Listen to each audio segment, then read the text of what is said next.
Assalamualaikum warahmatullahi wabarakatuh. Selamat datang di channel saya.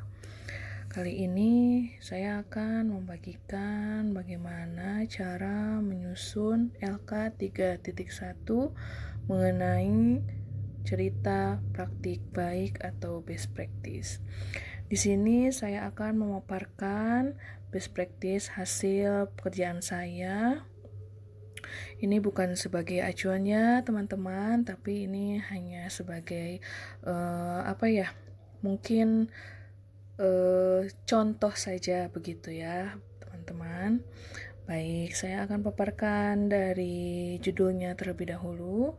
Judulnya itu menyusun cerita praktik baik atau best practice menggunakan metode STAR.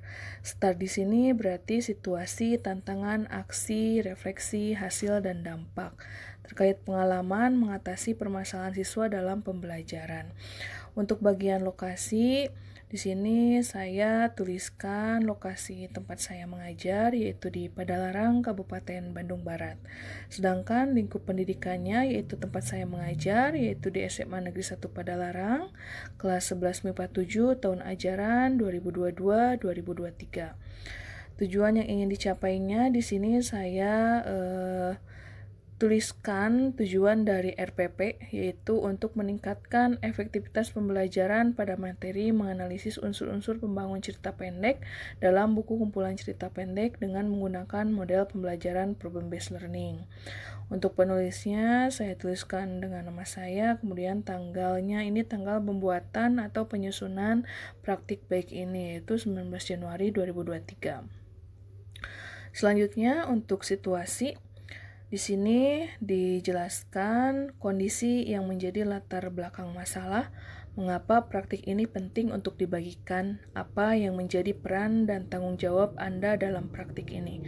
Untuk situasi di sini saya paparkan lebih ke latar belakang mengapa praktik baik ini dilakukan. Saya paparkan di sini pembelajaran bahasa Indonesia tidak pernah terlepas dari pengaruh pembelajaran yang berlangsung di belahan dunia. Begitupun dengan perkembangan metode dan teknik pembelajaran bahasa yang begitu pesat. Sesuai dengan amanat kurikulum 2013 bahwa pembelajaran bahasa Indonesia meliputi 4 keterampilan bahasa, yaitu mendengarkan, berbicara, membaca, dan menulis. Keempat aspek tersebut harus dikuasai oleh siswa agar mereka terampil dalam berbahasa. Oleh karena itu, pembelajaran keterampilan berbahasa bukan hanya menitik beratkan pada teori saja, tetapi siswa juga diharapkan mampu menggunakan bahasa sebagaimana fungsinya. Kondisi yang menjadi latar belakang masalah mengapa praktik ini penting untuk dibagikan yaitu kurangnya minat membaca dan menulis peserta didik terhadap kemampuan menulis teks cerpen. Selain itu, pengetahuan guru terkait model pembelajaran inovatif masih terbatas, sehingga guru cenderung menggunakan model pembelajaran konvensional atau ceramah. Selain itu, guru merasa model pembelajaran konvensional atau ceramah dianggap sudah cukup baik. Guru juga menganggap menggunakan model pembelajaran inovatif cenderung sulit untuk diterapkan dan memerlukan waktu yang lama. Selain itu, guru merasa kesulitan dalam memilih model pembelajaran inovatif yang sesuai dengan karakteristik materi dan siswa, karena tidak semua model cocok untuk semua materi. Sebetulnya di bagian situasi ini saya juga memaparkan beberapa permasalahan yang ada di LK-LK sebelumnya seperti di LK 1.3, 1.2. Hanya saja saya kemas lebih mungkin lebih ringkas saja begitu ya rekan-rekan. Saya lanjutkan kembali. Kompetisi dasar dalam pembelajaran bahasa Indonesia SMA yang berkaitan dengan teks cerpen diantaranya terdapat dalam KD 3.9 menganalisis unsur-unsur pembangun cerita pendek dalam buku kumpulan cerita pendek, dan 4.9 mengonstruksi sebuah cerita pendek dengan memerhatikan unsur-unsur pembangun cerpen. Kaitan dengan kondisi yang melatar belakangi masalah yang penulis hadapi pada kompetensi dasar 3.4 menganalisis unsur-unsur pembangun cerita pendek dalam buku kumpulan cerita pendek. Kegiatan menganalisis unsur pembangun cerpen membutuhkan pemikiran yang kritis untuk menemukan unsur pembangun yang terdapat dalam cerpen. Namun, dalam kenyataannya, peserta didik seringkali menemukan kesulitan ketika harus menentukan dan menemukan bukti pendukung mengenai unsur pembangun sebuah cerpen. Selain kurangnya minat membaca peserta didik, model pembelajaran yang dipilih guru juga sangat berpengaruh dalam meningkatkan kemampuan peserta didik dalam menganalisis unsur pembangun cerpen. Dalam hal ini, penulis menggunakan model problem-based learning dalam pembelajaran menganalisis unsur pembangun cerita pendek. Nah, model problem-based learning merupakan sebuah pendekatan pembelajaran yang melibatkan peserta didik untuk memecahkan suatu masalah melalui tahap-tahap metode ilmiah sehingga peserta didik dapat mempelajari pengetahuan yang berhubungan dengan masalah tersebut dan sekaligus memiliki keterampilan untuk memecahkan masalah. Nah, itu adalah situasi atau hal yang melatar belakangi bagaimana praktik baik ini dilakukan. Kemudian pada bagian tantangan di sini apa saja yang menjadi tantangan untuk mencapai tujuan tersebut, siapa saja yang terlibat. Peserta didik seringkali menemukan kesulitan ketika harus menentukan dan menemukan bukti pendukung mengenai unsur pembangun sebuah cerpen. Selain kurangnya minat membaca peserta didik, model pembelajaran yang dipilih oleh guru juga sangat berpengaruh dalam meningkatkan kemampuan peserta didik dan menganalisis unsur pembangun cerpen.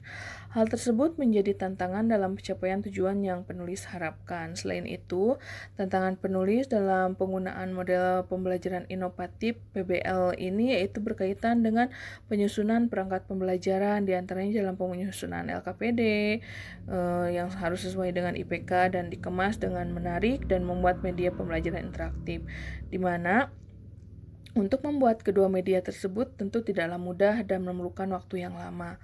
Untuk mengatasi tantangan tersebut, penulis melakukan diagnostik awal untuk mengetahui kebutuhan belajar siswa, yaitu dengan memilih menggunakan teknik membaca berantai untuk meningkatkan minat membaca peserta didik. Selain itu, penulis juga banyak melakukan kajian literatur dan berdiskusi dengan teman sejawat, serta melakukan wawancara kepada guru senior atau ahli yang memang sudah banyak berpengalaman. Adapun pihak-pihak yang terlibat dalam praktik ini diantaranya siswa sebagai objek dan fokus utama, rekan sejawat sebagai observer yang berada saat best praktik baik ini dilakukan, kemudian ada guru senior sebagai salah satu narasumber, serta kepala sekolah sebagai pengawas. Lalu di bagian aksi, yaitu langkah-langkah apa saja yang dilakukan untuk menghadapi tantangan tersebut atau strategi apa yang digunakan atau bagaimana prosesnya, siapa saja yang terlibat atau apa saja sumber daya atau materi yang diperlukan untuk melaksanakan strategi ini. Di sini di bagian aksi saya paparkan bagaimana cara saya membuat langkah-langkah yang dilakukan untuk menghadapi tantangan yang dihadapi, yaitu dengan menggunakan metode problem-based learning dalam pembelajaran menganalisis unsur teks cerpen. Di bagian aksi ini saya paparkan langkah-langkah atau sintak-sintak dari model problem-based learning itu sendiri. Ya, bisa dilihat saya di sini paparkan dari fase pertama hingga fase terakhir.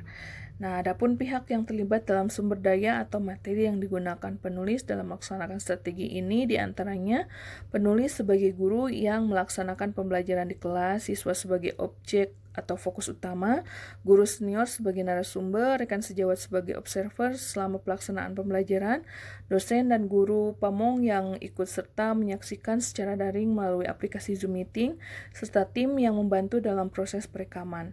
Sumber daya yang digunakan penulis dalam strategi ini diantaranya ada proyektor, salindia dari Canva, kemudian laman prezi.com, Google Form, gawai, laptop, dan kamera untuk merekam. Mungkin itu bagian aksi yang saya paparkan pada LK 3.1 saya. Sekali lagi, ini bukan acuan ya rekan-rekan, hanya saja sebagai contoh saja, karena mungkin tiap dosen dan guru pembimbing atau guru pamong akan berbeda gitu dari tiap LPTK-nya. Lalu selanjutnya, bagian refleksi atau hasil dan dampak.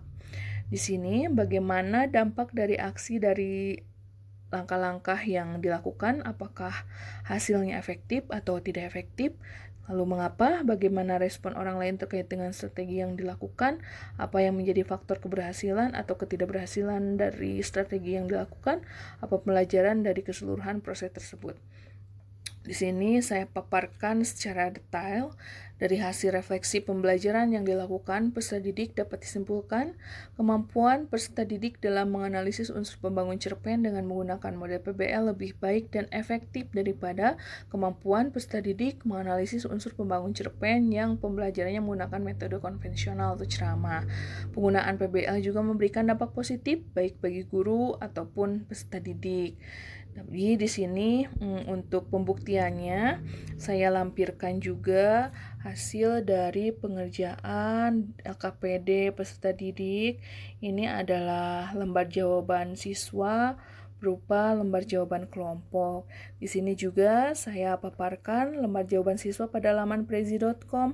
Di sini saya sengaja print out, tidak langsung dari halaman prezi.com-nya supaya lebih mengefektifkan halaman LK 3.1 supaya tidak banyak saja begitu rekan-rekan. Jadi di sini siswa atau peserta didik memaparkan hasil dari LKPD atau tabel pertama yang harus mereka isi di LKPD, lalu mereka memaparkannya lewat laman prezi.com. Ini tipeknya begitu Bapak Ibu ya. Selain Prezi, saya juga gunakan Google Form. Nah, di sini Google Form ini hanya untuk lembar refleksi saja. Di sini saya paparkan dan jelaskan juga. Ini contoh pertanyaan refleksinya. Mampukah peserta didik menentukan tema dari teks cerpen dalam buku kumpulan cerpen? Semua peserta didik menjawab iya, begitu. Jadi pembuktiannya dilihat dari refleksi, kemudian saya paparkan juga di hasil perolehan nilai peserta didik secara mandiri. Di sini saya jelaskan dan paparkan nilai yang mereka hasilkan. Kemudian saya paparkan juga atau lampirkan juga dokumentasi proses pembelajaran yang saya lakukan di kelas pada saat aksi 1, karena kebetulan best practice yang saya pilih ini adalah PPL aksi 1 saya, begitu rekan-rekan. Nah, saya lanjutkan kembali di bagian hasil refleksi dan dampak. Tadi di sini dampak positif penggunaan model problem based learning bagi peserta didik, yaitu peserta didik menjadi lebih aktif dalam pembelajaran terutama saat proses diskusi dan presentasi. Kemudian peserta didik dapat menanggapi hasil pekerjaan temannya secara langsung dengan bahasa yang santun. Selain itu, keefektifan model pembelajaran problem-based learning ini dapat dibuktikan dari nilai rata-rata evaluasi peserta didik dalam menganalisis unsur pembangun cerita pendek di atas KKM. Tadi yang telah saya jelaskan ya teman-teman, saya lampirkan nilai-nilai dan juga hasil refleksi evaluasi peserta didik saya. Lalu, adapun dampak positif bagi guru antara lain dapat meningkatkan hasil belajar siswa serta kompetensi guru dalam mengajar. Kemudian, guru harus memiliki kemampuan mengelola proses pembelajaran yang dapat menyesuaikan antara karakteristik siswa, materi pelajaran, sarana-prasarana yang ada. Oleh karena itu, guru harus selalu mencari alternatif atau solusi kreatif yang dapat diproses ya, yang harus dilakukan pada saat pembelajaran, sehingga proses pembelajaran dapat berjalan lancar dan dapat mencapai tujuan yang telah ditetapkan.